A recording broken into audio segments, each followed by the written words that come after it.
Bien, estamos de regreso en edición nocturna, como le había informado en el segmento anterior de presentación del tema y de los invitados de esta noche. Hoy cuento con la muy grata y honrosa presencia de dos grandes historiadores dominicanos, los doctores Muquien Adriana Sanben, quien fue presidenta de la Academia Dominicana de la Historia, y el doctor Edwin Espinal. Y vamos a hablar esta noche sobre el historial de las elecciones en la República Dominicana. Y mi primera pregunta, después de darle la bienvenida y las buenas noches a mis distinguidos invitados, es si el proceso electoral dominicano que estamos viviendo desde el año pasado se asemeja o es totalmente diferente a otros periodos electorales que hemos tenido en el pasado. Bueno, yo opino que se asemeja mucho a los periodos anteriores y pienso que el COVID ha sido una misa de salud para los enfrentamientos políticos, porque con la crudeza de los enfrentamientos verbales que se han producido por las redes sociales, si hubiera habido mítines, hoy hubiéramos contado varios muertos, como ocurrieron en campañas anteriores. Lo que sí es nuevo en este periodo, no sé qué piensa Edwin, es la lucha interna que hubo en el PLD y la posterior salida de Leonel Fernández y la creación de la Fuerza del Pueblo. Bueno, la creación no, que él se quedó con el partido, la Fuerza del Pueblo, porque eso modificó mucho el panorama político electoral. Otra cosa hubiera sido el PLD unido, quizás no hubiera tenido esta situación que tiene hoy. Pero en ese sentido, y a pesar de la tragedia que ha sido el COVID para todos nosotros y para el mundo, en términos de política ha ayudado mucho, porque como no han podido realizarse manifestaciones por el tema de la proximidad física, eso ha evitado tragedias humanas. Si no, yo estoy segura que hubieran ocurrido. La ventaja que tenemos Edwin y yo, que somos historiadores, hablamos del pasado y no somos futurólogos. O sea que en ese sentido, lo que estoy diciendo es una suposición, no una verdad histórica. Sí, porque nadie puede adivinar el futuro, ¿no? No. Ni siquiera Merlín el mago. No, tampoco. Doctor Espinal, ¿qué opina usted de lo que dijo la doctora? Yo pienso que las elecciones dominicanas, si hacemos una retrospectiva, están marcadas prácticamente por hitos que podemos identificar en todos los periodos electorales. Hablamos de procesos de reforma constitucional, procesos de denuncias entre contendientes, el hecho de las encuestas, que fue marcado desde el año 1978, frases que se han hecho célebres o pronunciamientos determinados, incidencia extranjera, el organismo electoral decisor de los procesos envuelto en alguna polémica, en fin, que podemos identificar a través de la historia republicana elementos que son coincidentes con respecto a los procesos electorales. Y este no escapa a esos lineamientos, digamos, que generales que han marcado la historia electoral dominicana. Claro, cada uno tiene sus particularidades y como dice Muquien, tiene sus bemoles muy particulares.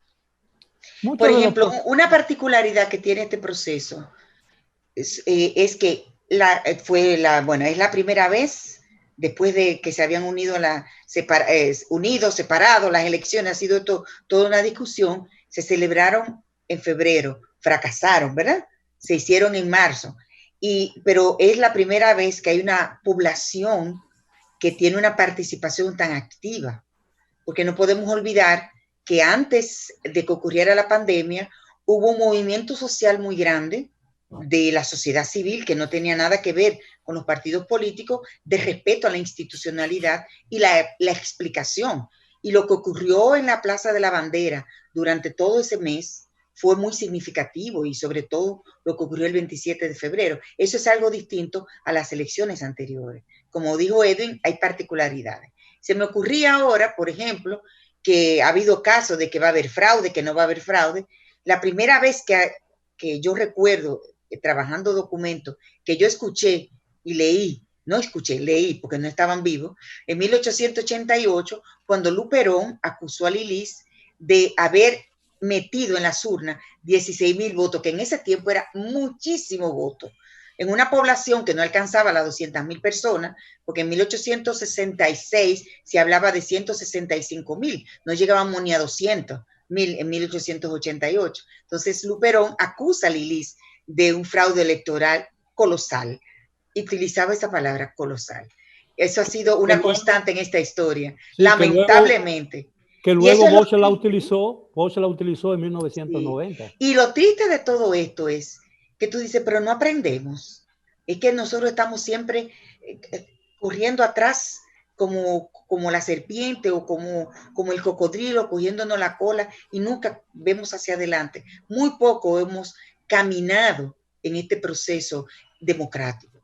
Aunque, y voy a hacer esta observación, por eso te pedí ahorita permiso para buscar un dato, nosotros tenemos 176 años de vida republicana y 67, ya es menos, fueron gobernados por gobiernos dictatoriales o dictadura, Báez, Lilis, Moncácer, Trujillo y el Balaguer de los 12 años. En ese sentido hemos progresado, porque por lo menos a partir de 1996, con cuestionamientos o no, ha habido elecciones, se han celebrado elecciones constitucionariamente y se ha respetado la voluntad popular a través del voto, con teñidas de algunas acusaciones, pero en realidad podemos decir que en ese sentido hemos progresado. De todas las elecciones, las contemporáneas, es decir, después de la finalizada la dictadura y en el pasado, ¿cuáles han sido las más problemáticas, las que produjeron las que tuvieron mayores dificultades y las que degeneraron en crisis o paralización del proceso? La del 72, 78 y 94. Y 94, claro. Y 94. Estas son las principales. Exactamente. Bueno, pero no hay indicio de que esa experiencia nefasta puedan repetirse, ¿no? Porque todo parece... Esperamos con los ojos, con los dedos cruzados. Tú sabes que Ulises Francisco Payá decía, porque en este país todos quieren ser presidente. Esperar, que 4 años no son nada. Más larga es la eternidad.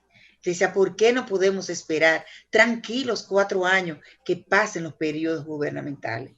Aquí termina una elección, se inviste el nuevo presidente y al otro día ya estamos en campaña. Bueno, en la tarde de ese día. Ya ocurrió. En la tarde.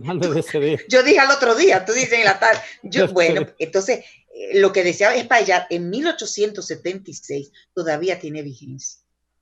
¿Cuál ha sido en proporción al número de habitantes y de electores registrados en el padrón electoral, que más concurrencia ha habido, si tienen ese dato a mano, en 94, el historial? 94 y 96. 94 y 96. Y 78. Yo pienso que en 78 también, ¿verdad, Edwin? Sí.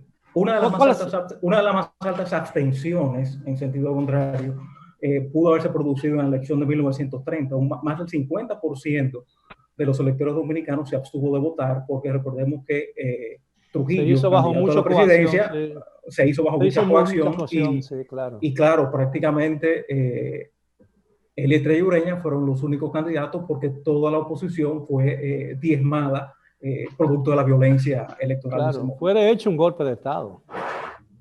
Si uno se pone a analizarlo de eso. Y una gran abstención hubo también durante el gobierno de Balaguer, cuando estaba la gran represión en los años 72. La elección del 70. La elección del 70 y 74. Bueno, 74. Porque hubo una abstención de la oposición prácticamente. No, acuérdate que el llamado de Bosch fue no votar.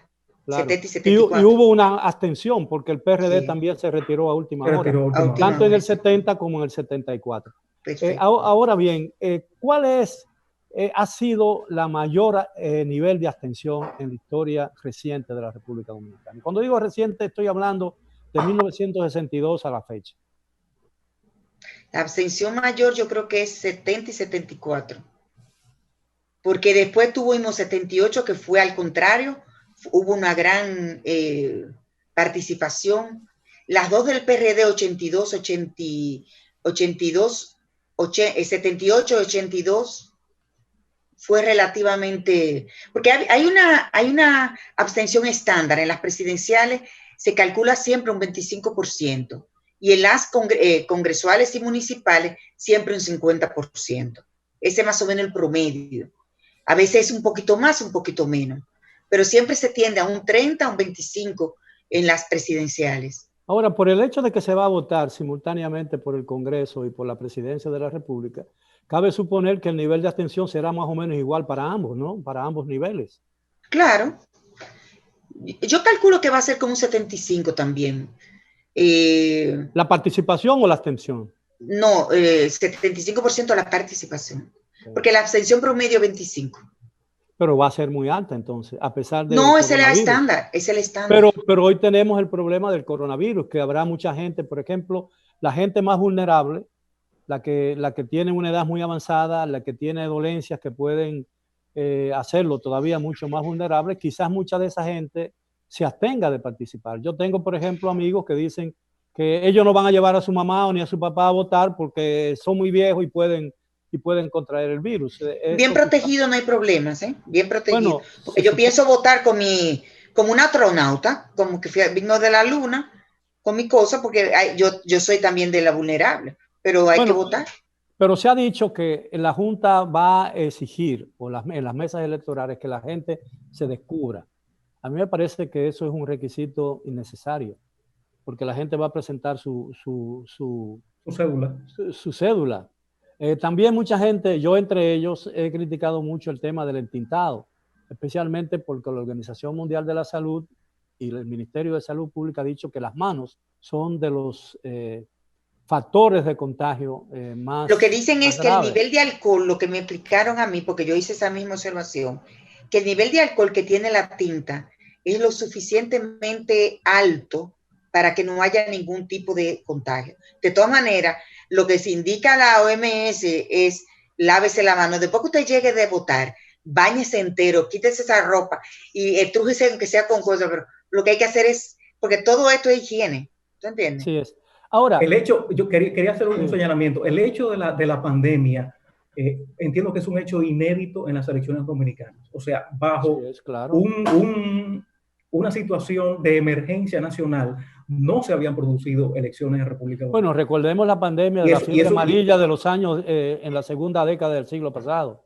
Sí, pero en ese momento estábamos no, pero no era, no hubo 1918, no era fiebre amarilla, le decían la fiebre española. La fiebre española. La fiebre amarilla otra cosa. Sí, yo sé, pero no era fiebre española, realmente se le llamó así porque se le puso un nombre porque en España, como no estaba en guerra, no había censura. Eso lo ha explicado muy bien el doctor Fran Moya Ponce. Sí, así es. Sumamente interesante, ¿no? Y fue al último sitio en Europa donde llegó la fiebre, la pandemia, ¿no? Las epidemias son una constante en la historia de la humanidad, lamentablemente. Y quizás es una manera de la humanidad misma autorregularse. Porque no solamente está el 18, que se habla de millones de muertos. Acuérdense en la Edad Media, con la... Eso parece muy maltusiano, ¿no? No, eso es una... Traer una pandemia para no es maltusiano, es la misma sociedad y ha sido una constante, ¿tú me entiendes? Eso de que, por ejemplo, lo que dice Trump, de que el COVID viene de China, bueno, la otra fiebre, la otra gran epidemia que tuvo la humanidad fue de Estados Unidos, o sea que, ¿verdad? Es un tema de que hay un sitio donde se genera. Pero sí es la primera vez, y ahí Edwin tiene razón en decir que es la primera vez que se celebran unas elecciones en medio de una crisis sanitaria mundial. Porque en Estados Unidos va a pasar lo mismo. Porque en noviembre tienen elecciones y hay una crisis sanitaria mundial. Y lo de ello es peor, porque es el país que tiene mayor número de contagiados, mayor número de muertos y mayor número de todos. Yo creo que Chile también tendrá elecciones este año, ¿no? Si mal no recuerdo. No me acuerdo de Chile, no recuerdo.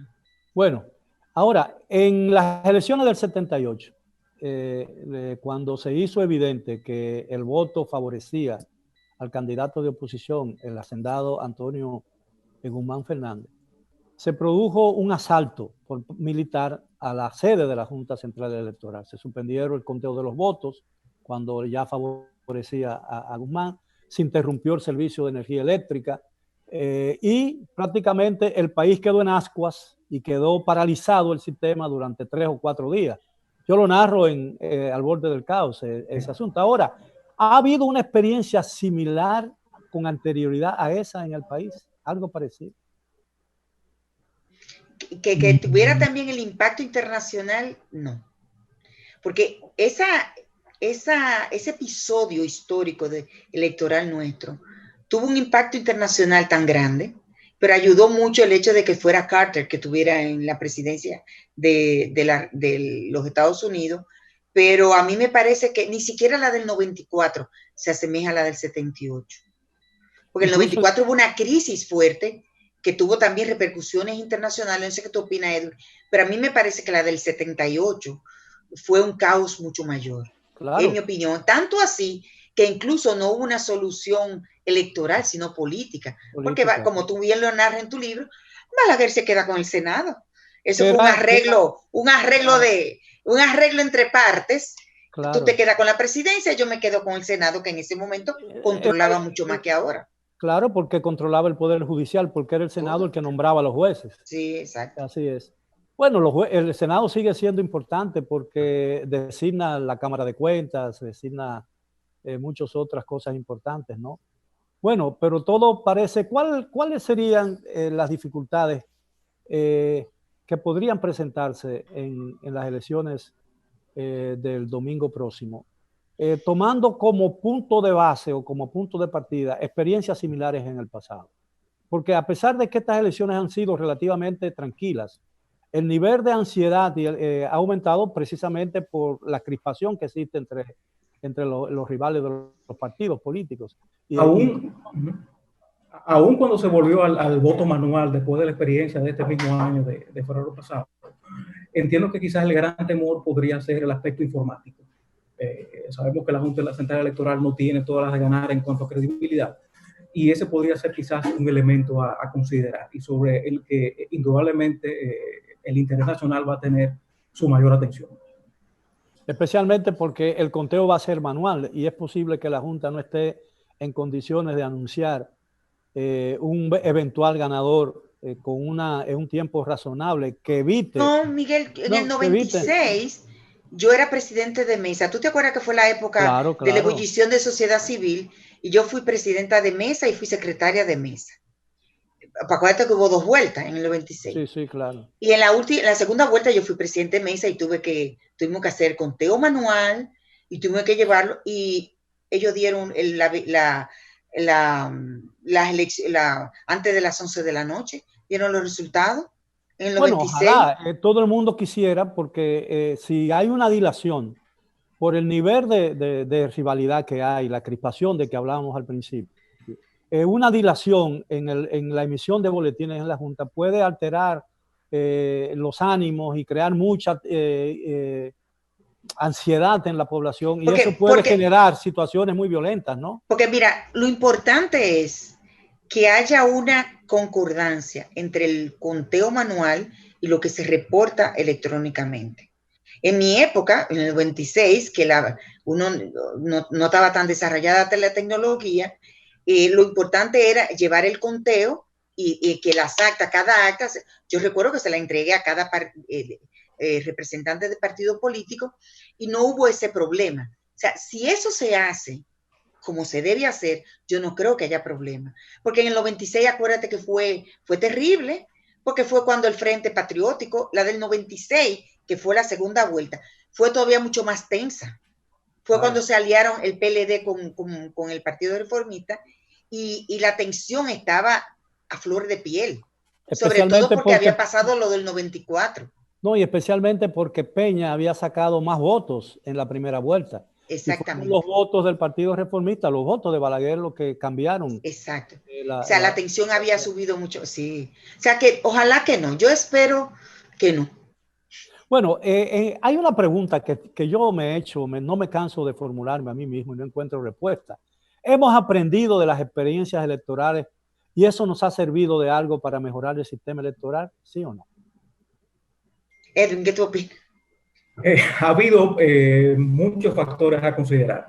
Primero, los textos constitucionales que han permitido o no la reelección, que han acortado o aumentado los periodos presidenciales, que han integrado o no la figura del vicepresidente, la forma de elección, los electores, o sea, quienes detentan el poder de decisión. Recordemos que en la primera etapa de nuestra historia republicana existía un doble sistema de elección. Había una asamblea primaria y después había un colegio electoral, donde los ciudadanos escogían a unos electores que eran los que finalmente iban a escoger a los ciudadanos. El organismo electoral no siempre ha sido el mismo. En ocasiones era el Senado de la República el que escogía al presidente de la República. La Junta Electoral es prácticamente reciente de 1923. Renuncias de presidentes electos, declinatorias de presidentes electos antes de asumir, conflictos entre contendientes, divisiones partidarias que no se han presentado únicamente a propósito de esta elección, presencia extranjera en ocasión de celebración de elecciones. En fin, son temas recurrentes y que han marcado los procesos electorales en República Dominicana.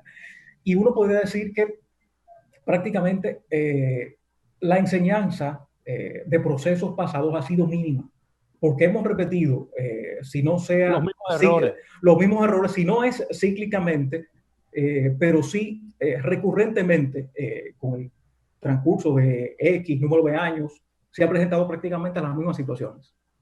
Bien. Por ejemplo, escuchando hablar a Edwin, pensaba en Lilis.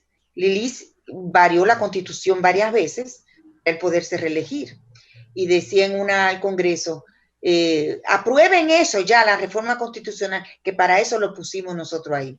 Bien, tenemos que hacer y eso me parece que yo estoy como escuchando lo mismo que he escuchado en el siglo XX y el siglo XXI. O sea, en el siglo XXI hubo 2 reformas constitucionales y hubo un tercer intento.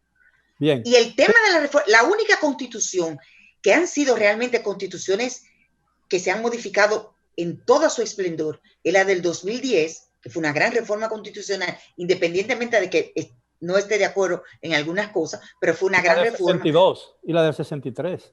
Y ya. Exactamente. El 62, la de Bosch, la de Balaguer. 63, abril del 63 fue que se dio a la de Bosch, la de Balaguer y la del 2010 que auspició Leonel Fernández. Han sido las 3 grandes constituciones. Con el permiso de ustedes, tenemos que hacer una pausa, pero regresamos después de ella. Por favor, continúen a los amigos televidentes con nosotros. Estaremos de vuelta en pocos momentos.